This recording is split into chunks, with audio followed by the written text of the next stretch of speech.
he says, you might as well cut a protein shake with estrogen if you're using milk. So, and he says he pours protein powder in his mouth and then chases it with water or something like that. Like, it was so funny. But, yeah, I want to put this in my mouth and then chase it with water.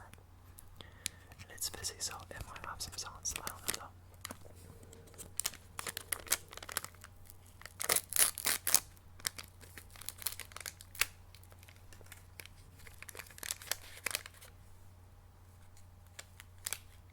It smells gross, and it tastes kind of gross too, but this flavor's super orange, and it's got a picture of an orange on it.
Really gross. When I first put it in, I felt some of it come to the back of my throat, and then I started coughing it out. But there was so much in my mouth, I didn't want to just cover everything in this powder. So that was fun though.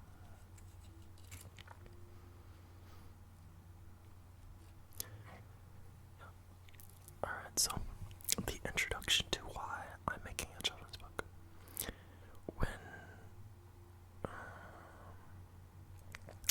how many months ago was it? I think it was 7 months ago. No, it was probably 4 or 5 months ago. I discovered ASMR, and the first thing I discovered was ASMR Bebe EXO, and she was reading The Hatchet. And then I loved it a lot. I wasn't looking for ASMR. I didn't even know what ASMR was. I've never heard of the word ASMR before. It's not a common word. It's yeah. So I was just looking for someone to read to me because I didn't know if YouTube even had that. Someone relaxing to read to me.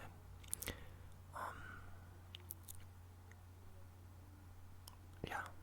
So I looked on her channel, and she had children's book reading, and I loved those a lot. Some people might think it's immature, it's stupid, it's whatever it might be. You're too old for it, you know. Children's books are very simple. They're very colorful. They're very descriptive. So even though it's meant for kids, it's still really easy to relax to, despite all that. And because of all that, it's easy to relax to. So yeah, that's why this is gonna be that kind of video. And if you don't like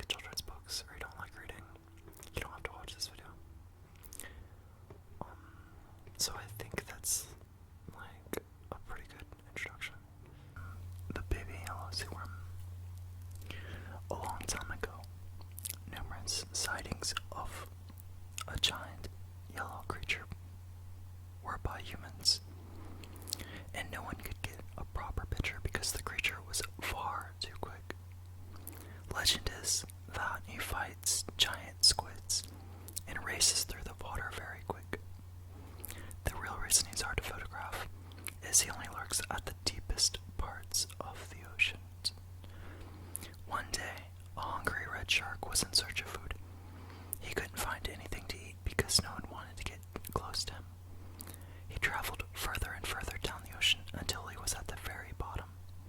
He stumbled upon some yellow eggs, and he could not believe his luck. He gobbled them down until there were none left. The red shark, now full, headed to the surface to get some air bubbles, though he did not realize he had a yellow egg in his back pocket. The yellow egg bounced out of the shark's pocket and into a shrimp nest filled with brown eggs. As it slowly fell, the mom and dad shrimps watched from a distance. As time went on, the mom and dad raised it as their own, protecting it from predators and keeping the yellow egg warm.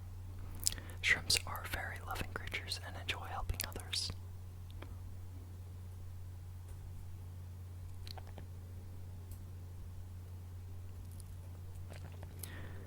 One day, the brown eggs began to shake and grew little cracks, and a baby red shrimp busted out of one of them.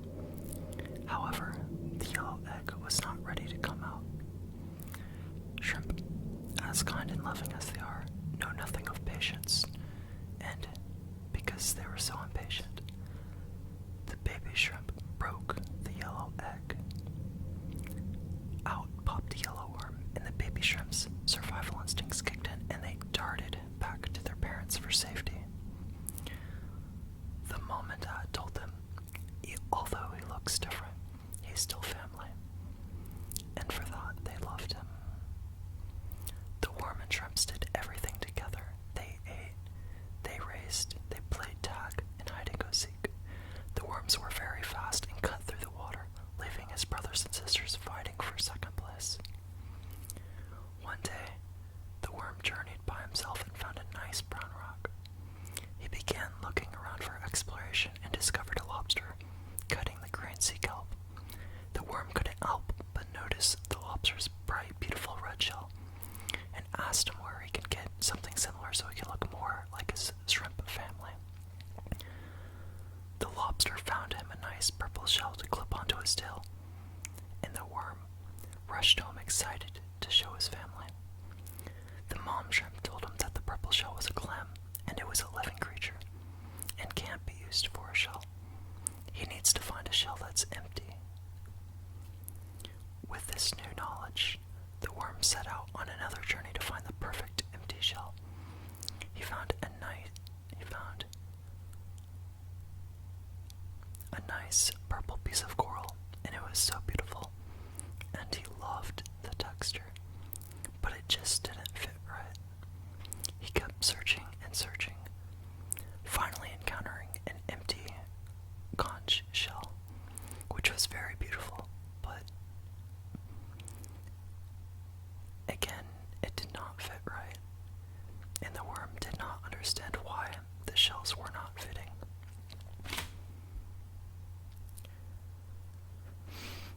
The worm finally came across a snail shell, which he had never seen anything like it before, and didn't like how it looked. However, it fit perfect. He knew his shell search wasn't over quite yet. After a few hours of searching, the worm stumbled upon a red shell that was so beautiful and red. He took off the snail shell and tried it out. Sadly, it slid off him. There was no way this shell would fit him. He was very sad. He put on the snail shell and was about to go home. He quickly turned around and attempted to put the new red shell on top of his snail shell.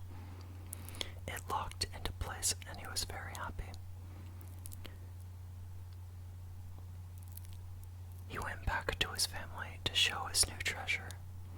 They were excited too, because the worm was happy. In the moment of happiness, the worm blurted out he wanted to look more like his family. It saddened the parents deeply when they heard this. They told him stories of his dad's legacy, protecting the ocean and fighting evil creatures. Bigger than the biggest,